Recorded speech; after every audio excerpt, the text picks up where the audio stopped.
बच्चों, आज आप लोगों को प्रेजेंट प्रेजेंट इंडेफिनिट टेंस के बारे में बताएंगे।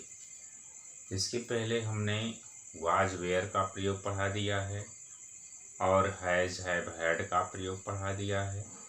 आज प्रेजेंट इंडेफिनिट टेंस का वाक्य बताएंगे, उसका पहचान बताएंगे, उसका फार्मूला बताएंगे और कैसे उसको ट्रांसलेशन में परिवर्तित करते हैं, कैसे उसका अनुवाद किया जाता है हिंदी से इंग्लिश में, वो सब डिटेल जानकारी देंगे। तो सबसे पहले देखेंगे कि प्रेजेंट इंडेफिनिट टेंस का पहचान क्या होता है। प्रेजेंट इंडेफिनिट टेंस का पहचान, और उसके पहले हम जानेंगे कि इनडेफिनिट मीन्स क्या होता है। इनडेफिनिट, जैसे प्रेजेंट तो है ही, प्रेजेंट मीन्स वर्तमान होता ही है। अब इनडेफिनिट मीन्स होता है अनिश्चित, डिफिनिट मीन्स होता है निश्चित और इनडेफिनिट मीन्स होता है अनिश्चित। अब अनिश्चित इसलिए इसको कहते हैं क्योंकि इसमें समय सीमा निर्धारित नहीं होता है। जैसे है राम बाजार जाता है, लेकिन राम बाजार कब जाता है इसकी कोई समय सीमा निर्धारित नहीं रहता है। तो ऐसे में इसको इनडेफिनिट कहते हैं। दूसरा, मैं अपना पुस्तक पढ़ता हूँ तो कब पढ़ता हूँ इसका भी कोई सीमा नहीं है। क्योंकि जैसे वो कोई 1 बजे से पढ़ता हूँ, 1 घंटे से पढ़ता हूँ, 2 घंटे से पढ़ता हूँ, दिन में पढ़ता हूँ, रात में पढ़ता हूँ, ऐसा कुछ नहीं है। तो इसलिए इसको क्या कहते हैं, इनडेफिनिट कहते हैं। तो प्रेजेंट इंडेफिनिट मीन्स हो जाता है अनिश्चितता जिसमें बनी रहती है, समय नहीं दिया रहता है। और इसका पहचान क्या है, इस काल के वाक्यों के अंत में हमको देखना यह है कि वाक्यों के अंत में निश्चित रूप से आपको मिलेगा ता, हैं और ती, हैं, ते, हो, ता, हूँ इत्यादि शब्द मिलते हैं। यानी कि आपका जो भी वाक्य रहेगा उस वाक्य के अंत में निश्चित रूप से ता है, ती है, ते हैं, ता हूँ, ते हो श्योर रहेगा। तो वो हो क्या जाएगा, प्रेजेंट का इनडेफिनिट टेंस। और इसका क्या नियम है कि यह वाक्य सामान्य सत्य, ऐसे वाक्यों में सामान्य सत्य भी दिखाई पड़ता है तथा और क्या, इसी वाक्य में स्वभाव भी दिखाई पड़ता है। और इस कार्य में कार्य पूरा है या अधूरा है इसकी भी जानकारी नहीं दी जाती है। तो इसीलिए एक और रीजन है जिससे इसको इनडेफिनिट कहते हैं। इनडेफिनिट मीन्स भी होता है अनिश्चित। अब तो यह तो हो गया कि इस काल के वाक्यों के अंत में ता है, ती है, ते हैं, ते हो, ता हूँ इत्यादि शब्द आते हैं, ये पहचान हो गया। लेकिन एक चीज़ और हमको ध्यान देना है कि अगर कोई ऐसा वाक्य है जैसे कौवा काला होता है और सूर्य का प्रकाश जो है वो गर्म होता है, चंद्रमा का प्रकाश ठंडा होता है, तो ऐसे में हम वहाँ पर क्या करेंगे, वहाँ पे हम प्रेजेंट इंडेफिनिट के रूल को फॉलो नहीं करेंगे, क्योंकि वहाँ पे जो मेन वर्ब है वह नहीं रहता है। और दूसरा और देखेंगे कि यदि वाक्य में कर्ता आदत प्रकट करता हो तो वहाँ पर हम सब्जेक्ट के पहले दी का प्रयोग नहीं करेंगे। क्यों? क्योंकि उसमें कर्ता आदर प्रकट करता है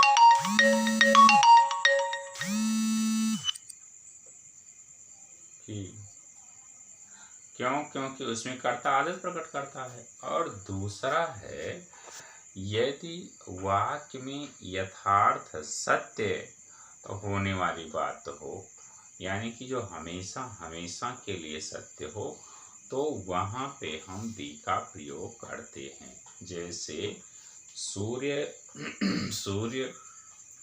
पूरब में निकलता है, सूर्य पश्चिम में अस्त होता है, पृथ्वी अपने अक्ष पर घूमती है। यह सब जो है, यह यथार्थ सत्य है, तो इसमें हम कर्ता के पहले दी का प्रयोग करते हैं। अब देखेंगे, ये तो पहचान हो गया। अब सबसे पहले है अफर्मेटिव सेंटेंस। ट्रांसलेशन में आता है सबसे पहले अफर्मेटिव सेंटेंस। तो अफर्मेटिव सेंटेंस मीन्स क्या होता है? स्वीकारात्मक वाक्य।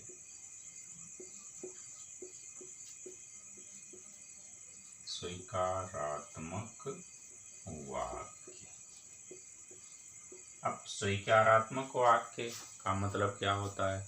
स्वीकारात्मक, जैसा कि वर्ड से ही क्लियर है, स्वीकारात्मक मतलब होता है जिसमें हम किसी भी बात को स्वीकार करते हैं, तो उसी को कहते हैं स्वीकारात्मक वाक्य। या इसी को कहते हैं हम सकारात्मक वाक्य, इसको कहते हैं positive sentence. Positive means he होता है सकारात्मक और निगेटिव मीन्स होता है नकारात्मक। इसका फार्मूला क्या बनता है? इसमें हमको एक जो नियम है वह ध्यान में रखना है कि यदि स्वीकारात्मक सब्जेक्ट हो, स्वीकारात्मक वाक्य हो और उसमें जो सब्जेक्ट हो ही, सी, इट अथवा नेम हो, तब हम वर्ब के फर्स्ट फॉर्म के साथ यस अथवा यस का प्रयोग करते हैं। और अगर वह आई वी यू दे हो, तो वहाँ पे हम वर्ब के फर्स्ट फॉर्म के साथ यस या यस का प्रयोग नहीं करते हैं। जैसे वाक्य मान लीजिए लिखा हुआ है, मैं स्कूल जाता हूँ। वाक्य है मैं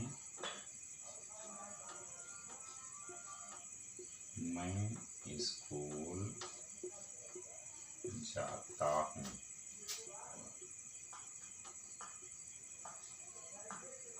मैं स्कूल जाता हूँ। अब पहले इसको पहचानेंगे वाक्य को। यहाँ पे है ता प्लस हूँ, यहाँ पे लिखा हुआ है ता प्लस हूँ, तो ये हो गया प्रेजेंट का इंडेफिनिट। और दूसरा है मैं स्कूल जाता हूँ, तो इस बात को मैं स्वीकार करता हूँ कि मैं स्कूल जाता हूँ। तो फार्मूला इसका हम लिख दे रहे हैं,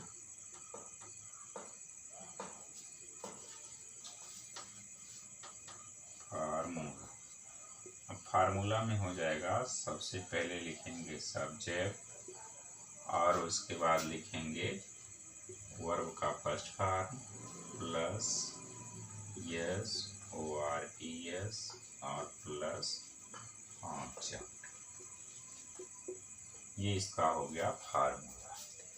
फर्स्ट ऑफ ऑल सब्जेक्ट देखेंगे, इसमें लिखे हैं, और उसके बाद वर्ब का फर्स्ट फॉर्म, फिर यस या ईएस और उसके बाद ऑब्जेक्ट। अब ये यस या ईएस कहाँ पे बढ़ाएंगे? हम सबसे पहले ही बता दिए हैं कि यस या ईएस का प्रयोग जब सिंगुलर सब्जेक्ट होगा तो हम वहाँ पे यस या ईएस का प्रयोग करेंगे। ट्रांसलेशन लिखना है, मैं स्कूल जाता हूँ, तो ये हो गया आई। अब इसके बाद गो टू,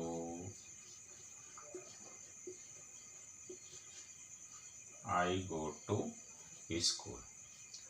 अब देखेंगे यहाँ पे है सब्जेक्ट में, तो मैं है तो मैं की अंग्रेजी हो गया आई। फिर जाता, जाने की अंग्रेजी को, और एक स्थान से दूसरे स्थान पे जा रहे हैं तो टू हो गया। और फिर कहाँ पे, स्कूल, तो आई गो टू स्कूल। फार्मूला है फर्स्ट ऑफ ऑल सब्जेक्ट, तो यहाँ पे सब्जेक्ट है। वर्ब का फर्स्ट पार्ट, वर्ब का फर्स्ट पार्ट, यस या यस का प्रयोग नहीं किया गया क्योंकि यह प्लूरल सब्जेक्ट है। और उसके बाद ऑब्जेक्ट है, तो यहाँ पे ऑब्जेक्ट हो गया आई गो टू स्कूल। फिर उसके बाद है वे गाना गाते हैं। मान लीजिए दूसरा वाक्य है कि वे गाना गाते हैं, वे गाना गाते हैं। आप देखेंगे यहाँ पे आ गया ते और है, और यहाँ पे ते हो है और इसी में बढ़ा देते हैं ते हैं, तो ये ते हैं हो गया। अब क्या करना है, यहाँ पे लिखा हुआ है वे, यहाँ पे सब्जेक्ट है सबसे पहले, तो लिख देंगे तुरंत दे। फिर हमको इसमें वर्ब ढूंढना है, गाते, तो दे सिंग। और उसके बाद गाना, तो ए हो जाएगा, ए दे सिंग ए सॉन्ग। वे गाना गाते हैं। सब्जेक्ट हो गया, वर्ब हो गया, ऑब्जेक्ट हो गया। यहाँ पे ए लिखा हुआ है, तो ये इसलिए यूज किया गया है क्योंकि ये जो है यह काउंटेबल है, तो यहाँ पे इसलिए लिख दिया गया वे गाना गाते हैं, तो दे सिंग ए सॉन्ग। फार्मूला ऐसे देख लेंगे, फर्स्ट ऑफ ऑल सब्जेक्ट, तो सब्जेक्ट है। वर्ब का फर्स्ट फॉर्म, तो वर्ब का फर्स्ट फॉर्म है। यस या यस नहीं बढ़ाना क्योंकि यह प्लूरल है, और उसके बाद यस लगा दिए, काउंटेबल है। फिर उसके बाद है ऑब्जेक्ट, तो यहाँ पे हो गया ऑब्जेक्ट। अब इसके बाद मान लीजिए कि यूनिवर्सल ट्रूथ वाला है, सूर्य पूरब में निकलता है। तो सूर्य पूरब में निकलता है, इस वाक्य का ट्रांसलेशन करना है। तो हम बताए ये यूनिवर्सल ट्रूथ है, तो और यूनिवर्सल ट्रूथ होते हुए सूर्य, चंद्रमा, पृथ्वी, माँ बाप, ये सब सिंगुलर सब्जेक्ट हैं। तो सिंगुलर सब्जेक्ट होने के नाते हम क्या कर देंगे, बिफोर सब्जेक्ट वी राइट दी।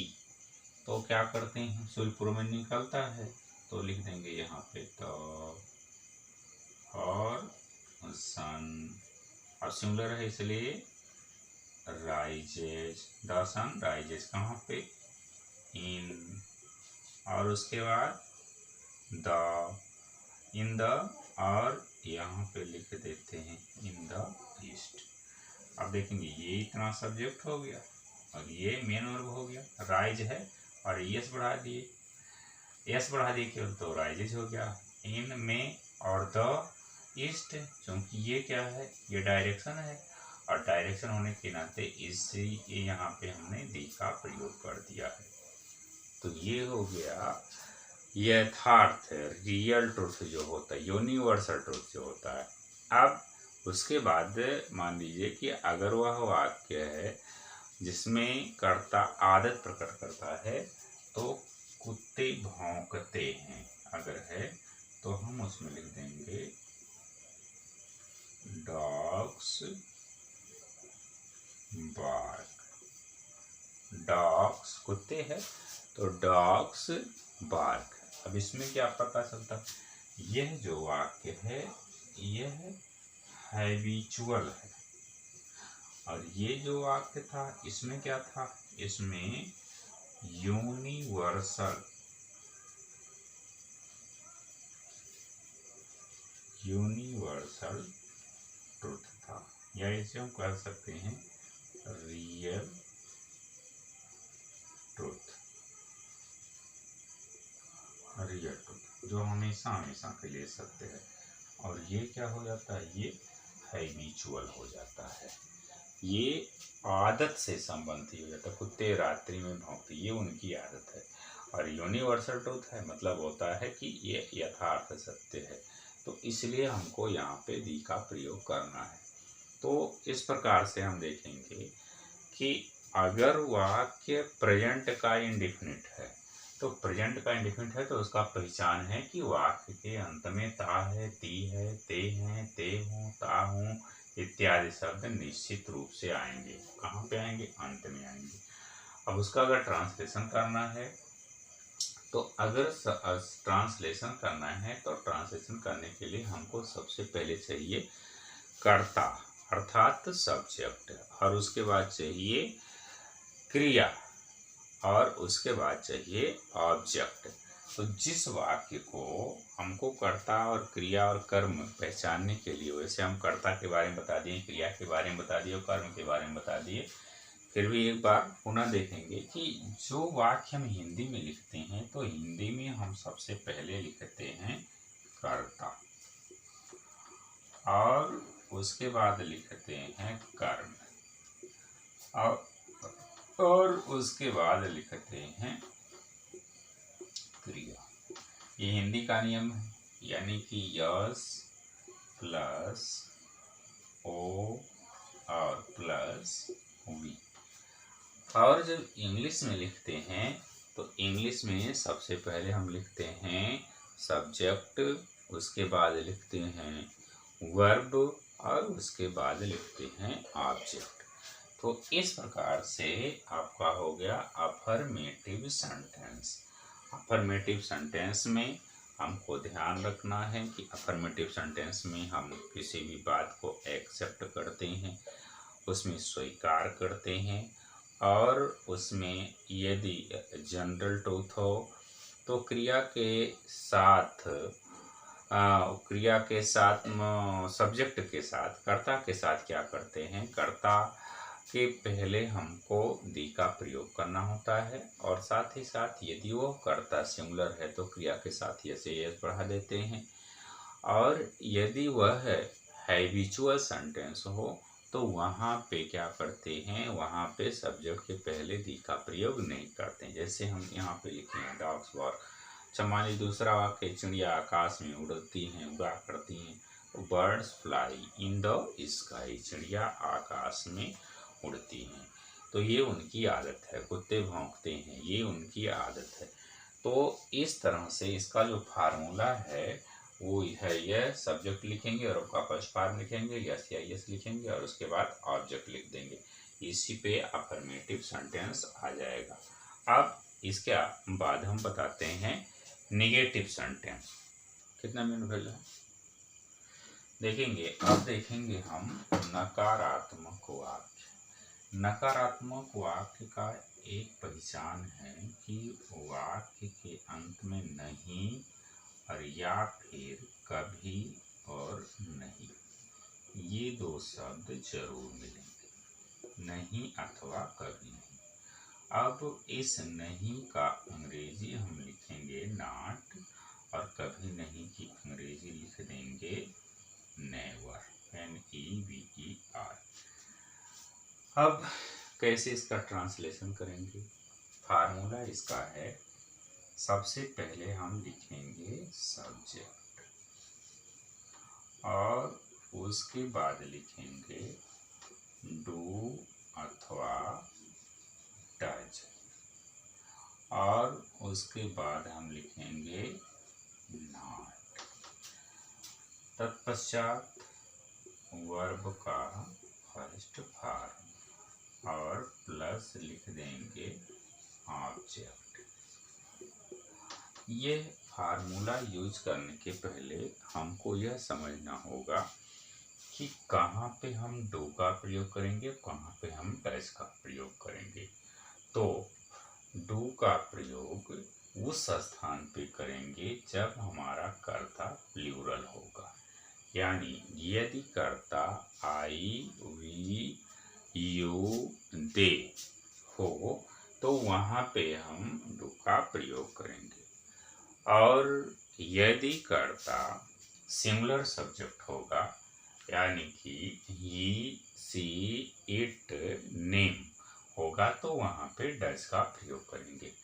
और दोनों के साथ वर्ब का फर्स्ट फॉर्म प्रयोग होगा, और दोनों के साथ नॉट का भी प्रयोग किया जाएगा। अर्थात चाहे वो सिंगुलर सब्जेक्ट होगा और चाहे प्लूरल सब्जेक्ट होगा, सबसे पहले सब्जेक्ट लिखेंगे, सब्जेक्ट के अकॉर्डिंग डू या डज में से कोई एक को सेलेक्ट करेंगे और तत्पश्चात नॉट लिखेंगे और वर्ब का फर्स्ट फॉर्म लिख करके और उसके बाद हम ऑब्जेक्ट लिख देंगे। जैसे वाक्य है, मैं वहाँ नहीं जाता हूँ, तो आई डू नॉट गो और उसके बाद लिख देंगे there, I do not go there. तो देखेंगे फर्स्ट ऑफ ऑल सब्जेक्ट है तो सब्जेक्ट है, अब सब्जेक्ट है प्लूरल तो इसलिए यहाँ पे डू का प्रयोग हो गया और उसके बाद है नॉट तो नॉट हो गया। First form of the verb है, first form of the verb हो गया और उसके बाद ऑब्जेक्ट है।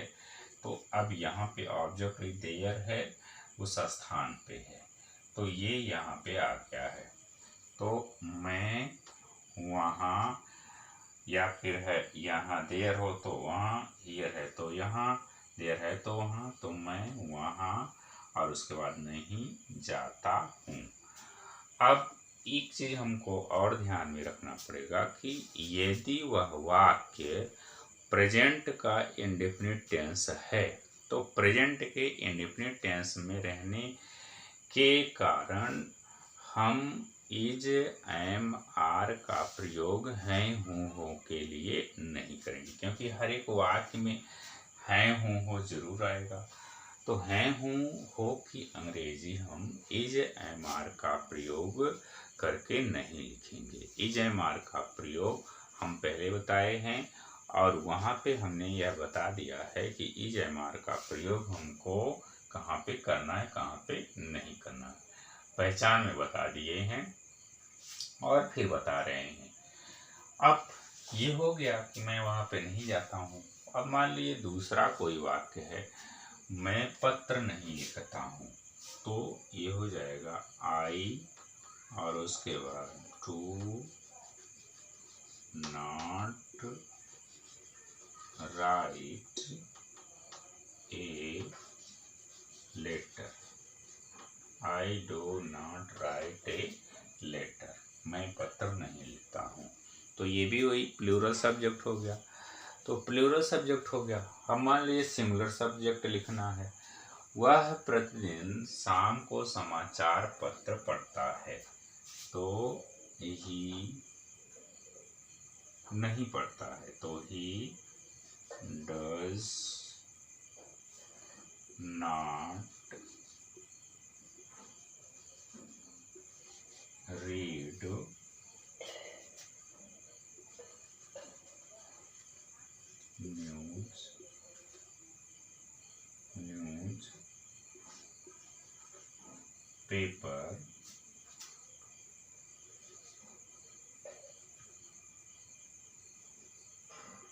News paper daily in the evening, EVENING।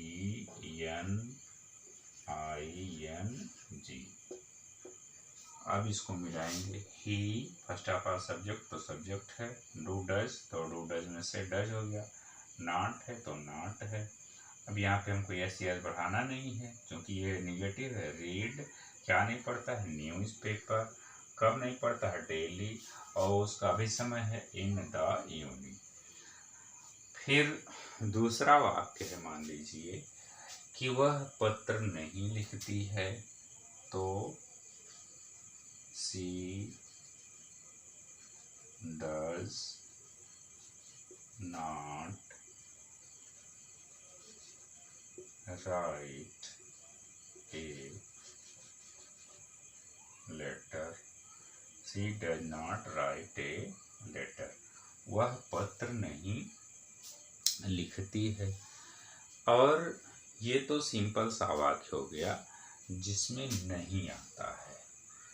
और यदि कोई ऐसा वाक्य हो जिसमें कभी नहीं शब्द आ जाए, तो हम क्या करेंगे, तो फार्मूला तो यही अपनाएंगे, थोड़ा सा इस फार्मूले में चेंज कर दिया जाएगा।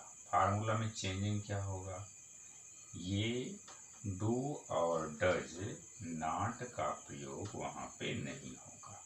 डू डज और नॉट के स्थान पे यहाँ पे हम लिख देंगे नेवर। साथ ही वर्ब का फर्स्ट फॉर्म तो होगा ही, लेकिन वर्ब के फर्स्ट फॉर्म में हम यस अथवा ईएस बढ़ाएंगे। कंडीशन होगा कि वह जो सब्जेक्ट होगा वह होगा सिंगुलर सब्जेक्ट। प्लूरल सब्जेक्ट में एस या एस का प्रयोग नहीं करना है, और सिंगुलर सब्जेक्ट में हमको एस या एस का प्रयोग कर देना है। तो हम कैसे इसका ट्रांसलेशन करेंगे, इसका ट्रांसलेशन है, मान लीजिए है वाक्य, मैं कभी किसी को गाली नहीं देता हूँ। तो इसका फार्मूला क्या हो जाएगा, फार्मूला हम यहाँ पे लिख दिए, आई नेवर एब्यूज, एब्यूज भी लिख सकते हैं या मिस वर्ड लिख सकते हैं। तो आई नेवर एब्यूज, उसके बाद एनी बडी। तो आई नेवर एब्यूज एनी बडी, मैं कभी किसी को गाली नहीं देता हूँ। देखिए फार्मूला से मैच करके, फर्स्ट ऑफ सब्जेक्ट, तो सब्जेक्ट है, डू डज नॉट यहाँ से रिमूव है तो रिमूव है, नेवर है तो फिर यहाँ पे नेवर आ गया। वर्ब का फर्स्ट फॉर्म है, वर्ब का फर्स्ट फॉर्म है, उसके बाद ऑब्जेक्ट है तो ऑब्जेक्ट आ गया। अब इसके बाद ये तो सिंगुलर सब्जेक्ट हो गया। मान लीजिए प्लूरल लिखना है हमको, कि जिसमें प्लूरल सब्जेक्ट ही दिया हुआ हो, और उसको हम कैसे लिखेंगे, वह कभी किसी से झगड़ा नहीं करता है। तो हम लिख देंगे ही नेवर क्वेरल्स, QUARREL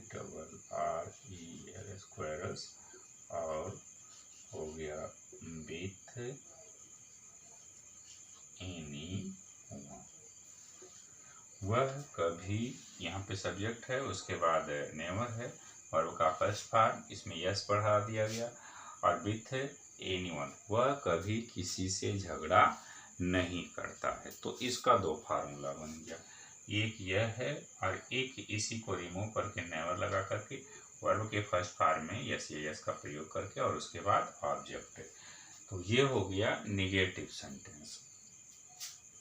अब उसके बाद है इंट्रोगेटिव सेंटेंस। देखेंगे इंट्रोगेटिव सेंटेंस, तो इंट्रोगेटिव हमने इसमें इंट्रोगेटिव एंड निगेटिव सेंटेंसेज लिखा है। तो दो वाक्य होते हैं इंट्रोगेटिव के, एक होता है starting with any helping verb, और दूसरा होता है जिसमें using any types of question word, और फिर उसी में हमने जोड़ दिया है नॉट, यानी कि ये ऐसा फार्मूला है जिसमें 3-in-1 का काम किया गया है। अब अगर वह वाक्य यस और नो टाइप का हो, यानी कि वह क्या से शुरू हो, तो उस क्या की अंग्रेजी हम डू अथवा डज लिखेंगे, जैसे हमने निगेटिव सेंटेंस में चूज किया था डू डज का। और यदि वही वाक्य इंट्रोगेटिव हो, लेकिन वह जो क्वेश्चन मार्क हो वह बीच में हो, तो हम सबसे पहले क्वेश्चन वर्ड की अंग्रेजी लिखेंगे, फिर हेल्पिंग वर्ब लिखेंगे, सब्जेक्ट लिखेंगे नॉट, वर्ब का first form object, and at last sign of question mark. फिर है कि यदि वह वाक्य इंट्रोगेटिव भी हो, निगेटिव भी हो, तथा वह वाक्य ऐसा हो जिसमें प्रश्न सूचक शब्द बीच में हो, तो हम इस टोटल फार्मूला को यूज करेंगे। जैसे कि मान लीजिए वाक्य लिखा हो, क्या मैं वहाँ जाता हूँ, हिंदी देख लेंगे इसमें क्या, और उसके बाद है मैं वहाँ, क्या मैं वहाँ जाता हूँ। क्या मैं वहाँ जाता हूँ। लास्ट में साइन ऑफ क्वेश्चन मार्क है।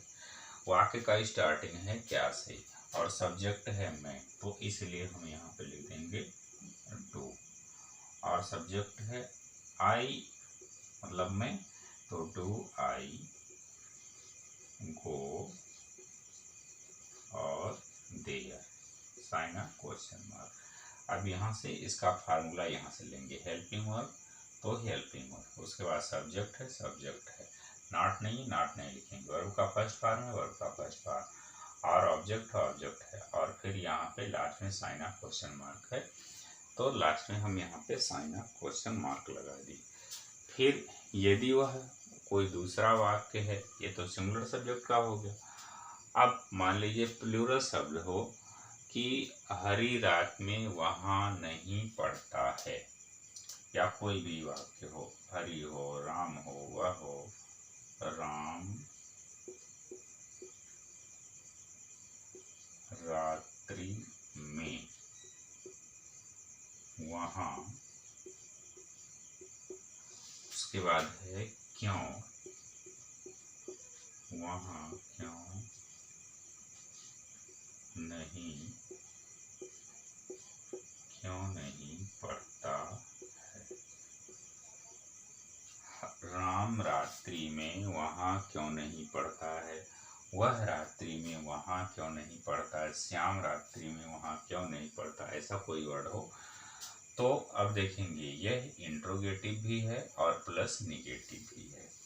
इंट्रोगेटिव वर्ड क्या हो जाता है क्यों, तो यहाँ पे हम लिख देंगे वाई, ये है फार्मूला वाई, सब्जेक्ट लाएंगे राम है तो वाई यहाँ पे हो जाएगा डज, आप तुरंत सब्जेक्ट लिखेंगे वाई डज, उसके बाद राम, फिर यहाँ पे नॉट है तो not, why does Ram not, और क्या नहीं करता पढ़ता है तो राम, और रीड कहाँ पे वहाँ पे, तो हो गया देयर, और वो भी कब, in the night, and last में साइन ऑफ क्वेश्चन मार्क। तो मैच करके देखेंगे, राम है यहाँ सब्जेक्ट है, तो सब्जेक्ट देख करके हम क्वेश्चन वर्ड का सिलेक्शन करेंगे, तो क्वेश्चन वर्ड है इसमें क्यों, तो इसलिए क्वेश्चन वर्ड यहाँ पे क्यों हो गया। अब ये हेल्पिंग वर्ब है तो ये हेल्पिंग वर्ब है, राम है तो ये सिंगुलर सब्जेक्ट टच हो गया, उसके बाद सब्जेक्ट है तो सब्जेक्ट हो गया, नॉट है तो नॉट हो गया, first form of the verb तो first form of the verb, उसके बाद ऑब्जेक्ट तो ऑब्जेक्ट हो गया, ये कॉम्प्लीमेंट है, और एंड लास्ट में हो गया है साइन ऑफ क्वेश्चन मार्क। तो इस प्रकार से हमने इसमें दो वाक्य बताया, एक क्या से शुरू होने वाला और दूसरा क्या या कोई भी क्वेश्चन वर्ड जो हो वह बीच में हो, तो इसके लिए अगर वह क्या से शुरू होने वाला है निगेटिव भी है तो यहाँ से फार्मूला यूज करेंगे, और अगर उसमें क्वेश्चन वर्ड बीच में है निगेटिव भी है तो ये टोटल फार्मूला को यूज करेंगे। अब इसके बाद एक और वाक्य है कि यदि वह वाक्य प्रेजेंट का इंडेफिनिट हो और उसमें कौन आया हो, कौन वर्ड आया हो, तो हम क्या करते हैं, कौन के साथ हम वर्ब के फर्स्ट फॉर्म में यस या यस का प्रयोग कर देते हैं। जैसे वाक्य है कि ऐसा कौन कहता है, तो यहाँ पे हम लिखेंगे हु, उसके बाद हो जाएगा सेज और सो, ऐसा कौन कहता है, या तुम्हें कौन बुलाता है, तो हो जाएगा हु कॉल्स यू, तुम्हें कौन बुलाता है, ऐसा कौन करता है, तो ये हो जाएगा हु डज और सो। अब यहाँ पे ध्यान देंगे कि जो डज है वो हेल्पिंग वर्ब का काम नहीं कर रहा है, बल्कि यह जो है यह मेन वर्ब का काम कर रहा है। तो यदि वाक्य प्रेजेंट का इंडेफिनिट हो साथ ही साथ वह इंट्रोगेटिव सेंटेंस हो और उस वाक्य में कौन आया हो जो सब्जेक्ट का भी काम करता हो और प्रश्न सूचक वर्ड का भी काम करता हो, तो वहाँ पे हम हु के साथ किसी भी हेल्पिंग वर्ब का प्रयोग नहीं करेंगे और वर्ब के फर्स्ट फॉर्म में यस या यस का प्रयोग कर देंगे, क्योंकि हु को हम सिंगुलर सब्जेक्ट मानते हैं। और लास्ट में साइन ऑफ क्वेश्चन मार्क का प्रयोग जरूर करेंगे। तो इस प्रकार से आज प्रेजेंट का इंडेफिनिट टेंस जो अफर्मेटिव है, निगेटिव है, इंट्रोगेटिव है और इंट्रोगेटिव निगेटिव, तो चारों प्रकार के वाक्य हो गए, जिसमें हमने तीसरे में जो इंट्रोगेटिव है उसी में इंट्रोगेटिव और निगेटिव दोनों प्रकार के वाक्यों को एक साथ जोड़ करके, तीन फार्मूला को एक साथ में जोड़ करके उसके बाद तब हम प्रयोग करके उसका एग्जाम्पल दे करके बताया है। लास्ट में हम ये बताए हैं कि अगर कोई वाक्य हो जिसमें कौन शब्द आया हो तो वहाँ पे हम वर्ब के फर्स्ट फॉर्म में यस या यस का प्रयोग कर देते हैं और उसको हम सिंगुलर सब्जेक्ट मानते हैं। और इंट्रोगेटिव वाक्य जो होगा उसमें हम यस या यस का प्रयोग जरूर करेंगे, उसको कतई नहीं भूलेंगे। तो प्रेजेंट इंडेफिनिट टेंस यहाँ पे समाप्त होता है। अब हम चाहेंगे कि आपको के पास जो भी बुक हो उस बुक से वाक्य को देख करके और इसी फार्मूले को यूज करके और उसके बाद सॉल्व करने का पूरी तरह से प्रयास करें। अगर ये कहीं पे अनक्लियर हो रहा है, समझ में नहीं आ रहा है, तो कमेंट करके ज़रूर बताएं। और फिर नेक्स्ट में हम कॉन्टिन्यूअस के बारे में बताएंगे। सबसे ज़रूरी है कि जब तक हम ट्रांसलेशन नहीं जान पाएंगे, जब तक ट्रांसलेशन समझ में नहीं आएगा, तब तक हम ना तो डायरेक्ट इनडायरेक्ट कर पाएंगे और ना ही वॉइस कर पाएंगे। ऐसे ऐसे करके बहुत सारे और टॉपिक हैं, तो ट्रांसलेशन बहुत ही ज़रूरी है। जब तक अनुवाद आप नहीं सीखेंगे तब तक कोई भी चैप्टर आप नहीं सॉल्व कर पाएंगे।